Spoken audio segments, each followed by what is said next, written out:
5 सितंबर 1964 को चंडीगढ़ में जन्मी नीरजा भनोट का बचपन भी आम लड़कियों की तरह ही बीता। पत्रकार पिता की लाडली नीरजा खूबसूरत और चुलबुली थी। इस बहादुरी लड़की के बारे में हम आपको आज बताने जा रहे हैं। लेकिन उससे पहले अगर आप हमारे चैनल रबजी न्यूज़ पर पहली बार आए हैं तो उसे लाइक करें, शेयर करें और सब्सक्राइब जरूर करें। चलिए अब वीडियो की शुरुआत करते हैं। 22 वर्ष की उम्र में ही अपने परिवार का नाम रोशन किया और अपनी वीरता के कारण एक दीपक की तरह प्रकाशित हुई। एक ऐसी नारी जिसकी मौत पर भारत के साथ पाकिस्तान ने भी आंसू बहाए थे। नीरजा भनोट विमान पैन एम उड़ान 73 की यात्री थी। लगभग 28 वर्ष पहले 5 सितंबर 1986 को आतंकियों ने भारत से न्यूयॉर्क जाते हुए इस विमान का पाकिस्तान से अपहरण कर लिया, जिसमें लगभग 380 यात्री सवार थे, जिनमें कई बच्चे भी थे। उन्हें यात्रियों की जान बचाने के लिए नीरजा ने विमान का दरवाजा खोला और कईयों को बाहर निकाला।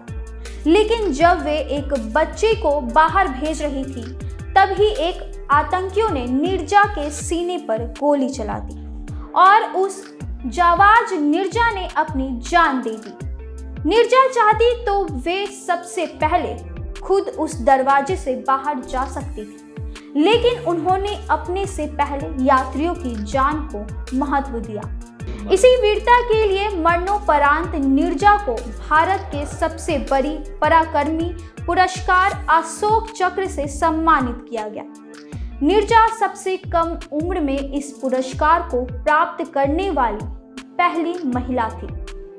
भारत के अलावा नीरजा को उनकी बहादुरी के लिए पाकिस्तान और साथ में अमेरिका ने भी सम्मान दिया। नीरजा मुंबई की रहने वाली थी। इनके पिता हिंदुस्तान टाइम्स में पत्रकार के तौर पर कार्यरत थे। नीरजा का जन्म स्थान चंडीगढ़ का था। वर्ष 1985 में नीरजा की शादी हो गई थी, लेकिन शादी से नीरजा का जीवन सुखी नहीं था। दहेज प्रताड़ना के कारण नीरजा ने 2 महीने बाद ही अपनी शादी को तोड़ दिया और अपने माता पिता के पास लौट आई, जिसके बाद नीरजा ने स्वयं को आत्मनिर्भर बनाने के लिए पैन एम में फ्लाइट अटेंडेंट जॉब के लिए अप्लाई किया और एक फ्लाइट पर्सर बनी। नीरजा भनोट विमान पैन एम उड़ान 73 की एक सीनियर पर्सर थी। विमान पैन एम उड़ान 73 5 सितंबर 1986 नीरजा के जन्मदिन से 2 दिन पूर्व भारत से न्यूयॉर्क जा रहा था। उस विमान में 380 यात्री एवं स्टाफ था, जिसमें अमेरिका के 3 सदस्य पायलट, सह पायलट, फ्लाइट इंजीनियर एवं भारत की नीरजा भनोट और उनकी टीम थी।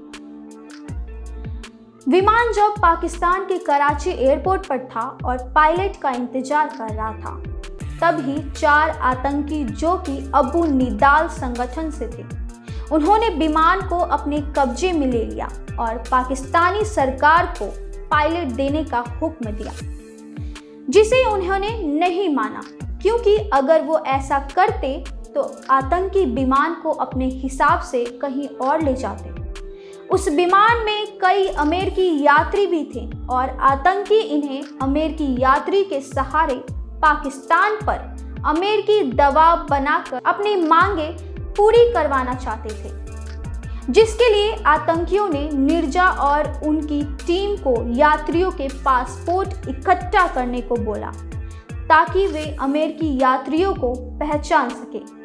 लेकिन नीरजा और उसकी टीम ने लगभग 40 अमेरिकी यात्रियों के पासपोर्ट छिपा दिए ताकि आतंकी उन्हें पहचान ना सके।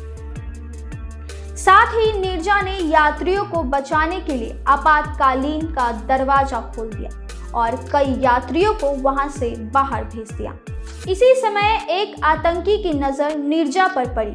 जब नीरजा 3 बच्चों को बाहर भेज रही थी, तब ही आतंकी ने उस पर गोली चलाई। जिसे देख निर्जा बच्चों के आगे आ गई और उसने सभी गोलियां अपने सीने पर झेली और वह शहीद हो गई। निर्जा चाहती तो सबसे पहले खुद उस आपातकालीन दरवाजे से बाहर जा सकती थी, लेकिन उन्होंने अपनी जिम्मेदारी और सर्वोपरि रखा और अपनी समझदारी और हौसले से 17 घंटे तक उन आतंकियों से लोहा लिया और कई लोगों की जान बचाई। साल 1988 में पाकिस्तान ने आबू निदाल संगठन के आतंकियों को अपनी गिरफ्त में लिया और उन्हें मौत की सजा सुनाई, लेकिन बाद में उस सजा को उम्र कैद में बदल दिया गया, जिसका भारत एवं अमेरिकी सरकार ने जमकर विरोध भी किया। निर्जा ने अपने फर्ज के लिए मौत को गले लगाया और कई लोगों की जान बचाई, साथ ही देश का सर फक्र से ऊपर उठाया। उसी बहादुरी एवं वीरता के लिए भारत सरकार ने निर्जा को अशोक चक्र दिया, जो कि सर्वोच्च वीरता पुरस्कार है, जिसे मरणोपरांत अपने नाम करने वाली निर्जा सबसे कम आयु की वीर थी। ऐसे ही तमाम और भी अच्छी स्टोरी जानने के लिए हमारे चैनल आर लाइव को लाइक करें, शेयर करें। वीडियो अच्छी लगी तो उसे सब्सक्राइब जरूर करें।